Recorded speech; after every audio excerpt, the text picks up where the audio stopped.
നമസ്കാരം ശ്രോതാക്കളെ. ഇന്നത്തെ ന്യൂസ് പോഡ്കാസ്റ്റിലേക്ക് എല്ലാവർക്കും സുസ്വാഗതം. പ്രധാന വാർത്തകളുമായി ഞാൻ മയ്യ. ആദ്യമായി പ്രധാന തെക്കേ ഇന്ത്യൻ വാർത്തകൾ. 10 വർഷത്തെ നീണ്ട പ്രതിപക്ഷ ഭരണത്തിന് വിരാമമിട്ടുകൊണ്ട് കോൺഗ്രസ് നേതൃത്വം നൽകുന്ന യുണൈറ്റഡ് ഡെമോക്രാറ്റിക് ഫ്രണ്ട് കേരളത്തിൽ അധികാരം ഏറ്റു. MLA ആയ വി ഡി സതീശൻ കേരളത്തിന്റെ 13ാമത് മുഖ്യമന്ത്രിയായി. പുതിയ UDF മന്ത്രിസഭയിൽ മുതിർന്ന കോൺഗ്രസ് നേതാവും മുൻ പ്രതിപക്ഷ നേതാവുമായ രമേശ് ചെന്നിത്തല ആഭ്യന്തര വകുപ്പിന്റെ മന്ത്രിയായി സത്യപ്രതിജ്ഞ ചെയ്തു. തിരുവനന്തപുരം സെൻട്രൽ സ്റ്റേഡിയത്തിൽ നടന്ന പ്രൗഢഗംഭീരമായ ചടങ്ങിൽ ഗവർണർ രാജേന്ദ്ര വിശ്വനാഥ് അർലേക്കർ 20 അംഗ മന്ത്രിസഭയ്ക്ക് സത്യവാചകം ചൊല്ലിക്കൊടുത്തു. നിയമസഭാ തെരഞ്ഞെടുപ്പ് വേളയിൽ UDF ജനങ്ങൾക്ക് വാഗ്ദാനം നൽകിയ 5 സുപ്രധാന ഇന്ദിരാ ഗ്യാരണ്ടികളിൽ 2 എണ്ണത്തിന് ആദ്യ യോഗത്തിൽ തന്നെ സർക്കാർ അംഗീകാരം നൽകി. KSRTC ബസ്സുകളിൽ ജൂൺ 15 മുതൽ സ്ത്രീകൾക്ക് സൗജന്യ യാത്ര അനുവദിച്ചതാണ് ഇതിൽ ഏറ്റവും സുപ്രധാനമായ തീരുമാനം. രാജ്യവ്യാപകമായി വലിയ ചർച്ചകൾക്കും സംവാദങ്ങൾക്കും വഴിവെച്ച തെരുവുനായ നിയന്ത്രണ കേസിൽ സുപ്രീംകോടതി വിധി പ്രസ്താവിക്കും. ജനങ്ങളുടെ സുരക്ഷ, മൃഗക്ഷേമം, ആനിമൽ ബർത്ത് കൺട്രോൾ ചട്ടങ്ങളുടെ നടപ്പാക്കൽ എന്നിവയുമായി ബന്ധപ്പെട്ട് നിലനിൽക്കുന്ന തർക്കങ്ങളിലാണ് രാജ്യം ഉറ്റുനോക്കുന്ന ഈ നിർണായക വിധി വരുന്നത്. അതോടൊപ്പം തന്നെ സംസ്ഥാനത്തെ മനുഷ്യ വന്യജീവി സംഘർഷം പരിഹരിക്കുന്നതിനായി 24/7 കോൾ സെന്റർ സ്ഥാപിക്കുമെന്നും കേരള ഗവൺമെന്റ് വ്യക്തമാക്കിയിട്ടുണ്ട്. തമിഴക വെട്രി കഴകം നേതാവ് C. Joseph Vijay Nehru indoor സ്റ്റേഡിയത്തിൽ നടന്ന ചടങ്ങിൽ സത്യപ്രതിജ്ഞ ചെയ്ത് അധികാരം ഏറ്റു. തമിഴ്നാട്ടിൽ 120 MLA മാരുടെ പിന്തുണയോടെയാണ് TVK സർക്കാർ രൂപീകരിച്ചിരിക്കുന്നത്. ഇന്ത്യൻ കേന്ദ്രതല വാർത്തകൾ. യൂറോപ്യൻ പര്യടനത്തിന്റെ 2ാം ഘട്ടത്തിൽ സ്വീഡനിൽ എത്തിയ ഇന്ത്യൻ പ്രധാനമന്ത്രി നരേന്ദ്രമോദിയെ വൻ ആഘോഷങ്ങളോടെ സ്വീഡിഷ് ജനത അവരുടെ പരമോന്നത ബഹുമതി നൽകി ആദരിച്ചു. നിരവധി പ്രധാന വിഷയങ്ങളും ഇരു രാജ്യങ്ങളും ചർച്ച ചെയ്തു. അന്താരാഷ്ട്ര തലത്തിൽ പ്രധാനമന്ത്രി മോദിക്ക് ലഭിക്കുന്ന 31ാമത് ആഗോള അവാർഡാണിത്.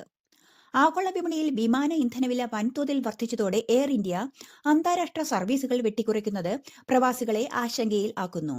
ഇന്ധനവില ഉയരുകയും വ്യോമാതിർത്തികളിലെ നിയന്ത്രണങ്ങൾ കർശനമാക്കുകയും ചെയ്തതോടെ ജൂൺ മാസം മുതൽ പ്രതിദിനം 100ഓളം സർവീസുകൾക്കാണ് നിയന്ത്രണം വരുന്നത്. ഡൽഹിയിൽ നിന്നും ഷിക്കാഗോ, ന്യൂയോർക്ക്, സിംഗപ്പൂർ, ഷാങ്ഹായ് തുടങ്ങിയ സ്ഥലങ്ങളിലേക്കുള്ള വിമാന സർവീസുകൾ എയർ ഇന്ത്യ പൂർണ്ണമായും നിർത്തിവെച്ചതായാണ് വിവരം. സാൻ ഫ്രാൻസിസ്കോ, പാരീസ്, ടൊറന്റോ തുടങ്ങിയ ഇടങ്ങളിലേക്കുള്ള വിമാന സർവീസുകളും എയർ ഇന്ത്യ കുറച്ചിട്ടുണ്ട്. എണ്ണ കമ്പനികൾ ഇന്ധന നിരക്കുകൾ പരിഷ്കരിച്ചതിനെ തുടർന്ന് രാജ്യത്തെ പ്രമുഖ നഗരങ്ങളിൽ പെട്രോൾ, ഡീസൽ വില വീണ്ടും വർദ്ധിച്ചു. തിങ്കളാഴ്ച നിരക്കുകൾ പുതുക്കിയതോടെ ഒരു ആഴ്ചക്കുള്ളിൽ ഉണ്ടാവുന്ന 2ാമത്തെ വില വർധനവാണിത്. നിലവിലെ ട്രാൻസ്പോർട്ട്, ഗാർഹിക ചെലവുകൾ വർദ്ധിച്ചു വരുന്ന സാഹചര്യത്തിൽ ഇത് ജനങ്ങൾക്ക് മേൽ കൂടുതൽ സാമ്പത്തിക ബാധ്യത വരുത്തും എന്നാണ് നിഗമനം. CAA 2009 ചട്ടങ്ങൾ പ്രകാരം ഇന്ത്യൻ പൗരത്വത്തിനായി അപേക്ഷിക്കുന്ന പാകിസ്ഥാൻ, അഫ്ഗാനിസ്ഥാൻ, ബംഗ്ലാദേശ് എന്നിവിടങ്ങളിൽ നിന്നുള്ള അപേക്ഷകർ തങ്ങളുടെ ജന്മനാട്ടിലെ പാസ്പോർട്ടിന്റെ വിവരങ്ങൾ നിർബന്ധമായും വെളിപ്പെടുത്തണമെന്ന് കേന്ദ്ര ആഭ്യന്തര മന്ത്രാലയം പുറത്തിറക്കിയ പുതിയ വിജ്ഞാപനത്തിൽ വ്യക്തമാക്കുന്നു. ഇതുപ്രകാരം ആഭ്യന്തര മന്ത്രാലയം പൗരത്വ ചട്ടങ്ങൾ ഭേദഗതി ചെയ്യുകയും പുതിയൊരു ഖണ്ഡിക രൂപപ്പെടുത്തുകയും ചെയ്തിട്ടുണ്ട്. ഓസ്ട്രേലിയൻ വാർത്തകൾ. വിദ്യാർത്ഥികൾക്കിടയിൽ മലയാളം ഉൾപ്പെടെയുള്ള ഏഷ്യൻ ഭാഷകളുടെ പഠനം പ്രോത്സാഹിപ്പിക്കുന്നതിനായി ഓസ്ട്രേലിയൻ സർക്കാർ $2.5 മില്യൺ ധനസഹായം പ്രഖ്യാപിച്ചു. ഫ്ലുവൻസി ഇൻ ഏഷ്യൻ ലാംഗ്വേജസ് പദ്ധതിയുടെ ഭാഗമായി മലയാളം ഉൾപ്പെടെയുള്ള 20ഓളം ഏഷ്യൻ ഭാഷകൾക്കാണ് ഈ പ്രയോജനം ലഭ്യമാക്കുക. മാതൃഭാഷ പഠിക്കുവാൻ എല്ലാ ഭാഷകളിലെയും കുടുംബാംഗങ്ങളെ പ്രേരിപ്പിക്കുക, സംസ്കാര മൂല്യങ്ങൾ കുട്ടികളിൽ ഉയർത്തുക എന്നിവയാണ് ഈ പ്രൊജക്ടിന്റെ പ്രധാന ഉദ്ദേശം. വിക്ടോറിയ, NSW, ക്യാപിറ്റൽ ടെറിട്ടറീസ് എന്നിവിടങ്ങളിലെ പ്രധാന കമ്മ്യൂണിറ്റി ഓർഗനൈസേഷനുകൾക്കും സർവകലാശാലകൾക്കുമാണ് ഈ ഫണ്ടിന്റെ പ്രയോജനം കൂടുതൽ ലഭ്യമാക്കുക. 2027 ജൂലൈ മുതൽ പ്രാബല്യത്തിൽ വരാനിരിക്കുന്ന പുതിയ നിയമപ്രകാരം പുതുതായി നിർമ്മിക്കുന്ന വീട്ടുടമകൾക്ക് സ്വന്തം വീട് വാടകയ്ക്ക് നൽകി നെഗറ്റീവ് ഗിയറിംഗ് വഴിയുള്ള നികുതി ഇളവുകൾ ലഭിക്കുമെന്ന പരിഷ്കരണങ്ങൾ വീട്ടുടമകൾക്ക് വൻ ആശ്വാസമേകുന്ന പുതിയൊരു നിയമസാധുത നൽകുന്നു.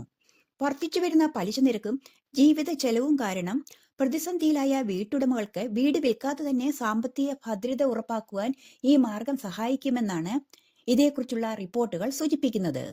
ഓസ്ട്രേലിയയിൽ ലിബറൽ പാർട്ടി അധികാരത്തിലെത്തിയാൽ രാജ്യത്തെ കുടിയേറ്റ നിരക്കിൽ 70% വൻ കുറവ് വരുത്തുമെന്ന് പ്രതിപക്ഷ നേതാവ് ആംഗസ് ട്രെയ്ലർ പ്രഖ്യാപിച്ചു.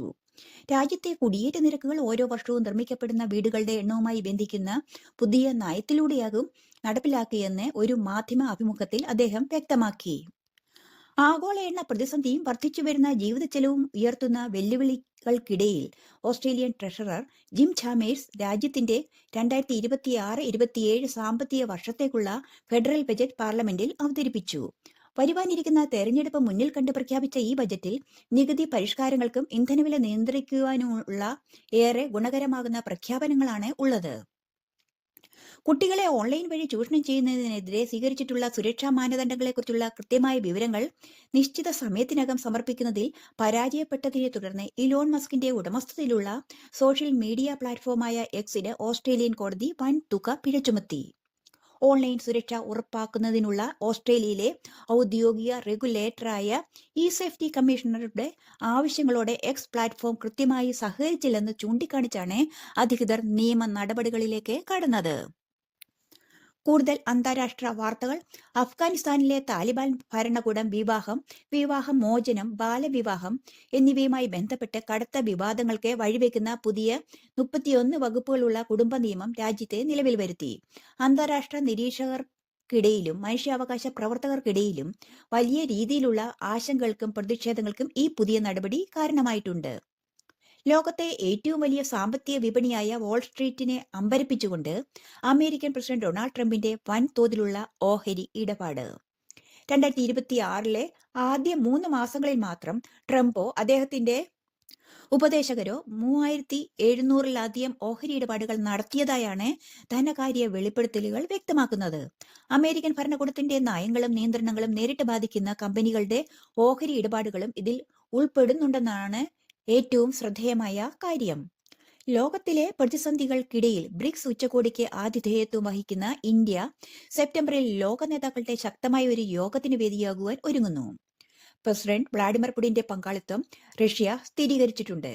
അതേസമയം ചൈനീസ് പ്രസിഡന്റ് ഷീ ജിൻപിങ്, ദക്ഷിണാഫ്രിക്കയിലെ റഷ്യൻ എംബസി എന്നിവർ സെപ്റ്റംബർ 12-13 തീയതികളിൽ ന്യൂഡൽഹിയിൽ നടക്കുന്ന ഉച്ചകോടിയിൽ പങ്കെടുക്കുവാൻ സാധ്യതയുണ്ട്. ലോകമെമ്പാടും വർദ്ധിച്ചുവരുന്ന ഹാൻഡ വൈറസ് എബോള വ്യാപനത്തിൽ ആശങ്ക അറിയിച്ച് ലോകാരോഗ്യ സംഘടന. കോങ്കോ ജനാധിപത്യ റിപ്പബ്ലിക്കിൽ പടരുന്ന എബോള വൈറസ് ബാധയിൽ മരണസംഖ്യ 148-ലധികം ആയി ഉയർന്നതായി ലോകാരോഗ്യ സംഘടന അറിയിച്ചു. രോഗവ്യാപനം അതിവേഗത്തിലാണെന്നും നിലവിൽ കണ്ടെത്തിയതിൽ ഉപരി വലിയ തോതിൽ രോഗബാധ ഉണ്ടായിരിക്കാമെന്നും വേൾഡ് ഹെൽത്ത് ഓർഗനൈസേഷൻ മുന്നറിയിപ്പ് നൽകി. ഇതുവരെ 500-ലധികം സംശയാസ്പദമായ കേസുകൾ റിപ്പോർട്ട് ചെയ്തതായും ആരോഗ്യ പ്രവർത്തകരിലേക്കും നഗരപ്രദേശങ്ങളിലേക്കും രോഗം പടർന്നതായും റിപ്പോർട്ടുകളുണ്ട്. ലോകത്തിലെ ഏറ്റവും വലിയ വാക്സിൻ നിർമ്മാതാവായ ഇന്ത്യയിലെ സെറം ഇൻസ്റ്റിറ്റ്യൂട്ട് ഓഫ് ഇന്ത്യയും UK-യിലെ ഓക്സ്ഫോർഡ് സർവകലാശാലയുമായി ചേർന്ന് വികസിപ്പിച്ച ചാറ്റ്ഡോക്സ് പ്ലാറ്റ്ഫോം അടിസ്ഥാനമാക്കിയുള്ള പരീക്ഷണാത്മക വാക്സിൻ അതിവേഗം ഉൽപ്പാദിപ്പിക്കുവാനുള്ള അടിയന്തര ദൗത്യത്തിൽ പങ്കാളിയാകുവാൻ രംഗത്തെത്തിയിട്ടുണ്ട്. അമേരിക്കയിൽ സ്ഥിര താമസം ലക്ഷ്യമിട്ട് ഗ്രീൻ കാർഡിനായി കാത്തിരിക്കുന്ന ആയിരക്കണക്കിന് ഇന്ത്യൻ പ്രവാസികൾക്ക് കനത്ത തിരിച്ചടി നൽകിക്കൊണ്ട് ട്രംപ് ഭരണകൂടത്തിന്റെ പുതിയ ഉത്തരവ്. ഗ്രീൻ കാർഡ് അപേക്ഷകർ ഇനി മുതൽ അമേരിക്കയെ അഡ്ജസ്റ്റ്മെന്റ് ഓഫ് സ്റ്റാറ്റസ് എന്ന രീതിയിൽ തുടർന്നുകൊണ്ട് അപേക്ഷിക്കുന്നതിന് പകരം രാജ്യം വിട്ട് തങ്ങളുടെ സ്വന്തം നാട്ടിലേക്ക് മടങ്ങണമെന്നും അവിടെയുള്ള US കോൺസുലേറ്റുകൾ വഴി ഇമിഗ്രൻസ് വിസയ്ക്ക് അപേക്ഷിക്കണമെന്നുമാണ് പുതിയ നയത്തിൽ വ്യക്തമാക്കുന്നത്. കായിക വാർത്തകൾ. ജൂൺ 12-ന് അമേരിക്ക, കാനഡ, മെക്സിക്കോ എന്നീ രാജ്യങ്ങളുടെ ആതിഥേയത്വത്തിൽ ഫിഫ ലോകകപ്പ് ഫുട്ബോൾ ആരംഭിക്കുവാൻ വെറും ആഴ്ചകൾ മാത്രം ബാക്കി നിൽക്കെ ഇന്ത്യൻ ഫുട്ബോൾ പ്രേമികൾക്ക് മത്സരങ്ങൾ എവിടെ കാണുവാൻ സാധിക്കുമെന്ന കാര്യത്തിൽ ഇപ്പോഴും വലിയ അനിശ്ചിതത്വം നിലനിൽക്കുന്നു. ഇതിനിടയിൽ ലോകകപ്പ് പ്രക്ഷോഭണ അവകാശവുമായി ബന്ധപ്പെട്ട് നിലനിൽക്കുന്ന തർക്കങ്ങളിൽ നിന്നും ഔദ്യോഗികമായി പിന്മാറിക്കൊണ്ട് പൊതുപ്രക്ഷേപകരായ പ്രസാർ ഭാരതി രംഗത്തെത്തി. ഇന്ത്യയിലെ ഫിഫ ലോകകപ്പ് സംപ്രേഷണം ഉറപ്പാക്കുന്നതിനുള്ള അവകാശങ്ങൾ സ്വന്തമാക്കുവാൻ തങ്ങൾക്ക് ബാധ്യതയില്ലെന്ന് പ്രസാർ ഭാരതി ഡൽഹി ഹൈക്കോടതിയെ ഔദ്യോഗികമായി അറിയിച്ചു. അന്താരാഷ്ട്ര ക്രിക്കറ്റ് കൗൺസിൽ ക്രിക്കറ്റ് കളിക്കളത്തിൽ വലിയ മാറ്റങ്ങൾ വരുത്തുവാൻ തയ്യാറെടുക്കുന്നു. ടെസ്റ്റ് ക്രിക്കറ്റിൽ ഇനിയും ഒരേ മത്സരത്തിൽ ചുവപ്പും പിങ്ക് നിറത്തിലുള്ള പന്തും ഉപയോഗിക്കാമെന്ന നിർദ്ദേശം, കൂടാതെ T20 മത്സരങ്ങളിലെ ബ്രേക്ക് ടൈമുകൾ, പരിശീലകരുടെ ഫീൽഡിലേക്കുള്ള പ്രവേശനം, സംശയാസ്പദമായ ബൗളിംഗ് ആക്ഷൻ എന്നിവയ്ക്കും പുതിയ നിയമങ്ങൾ ബാധകമായേക്കും. നിങ്ങൾ ഇപ്പോൾ കേട്ടത് പ്രധാന മലയാളം ന്യൂസ് പോഡ്കാസ്റ്റ്. വാർത്തകൾ എഴുതി വായിച്ചത് ഓസ്ട്രേലിയയിൽ നിന്നും മയ. എല്ലാ ശ്രോതാക്കൾക്കും ശുഭദിനം ആശംസിച്ചുകൊണ്ട് വിടവാങ്ങുന്നു. നന്ദി, നമസ്കാരം.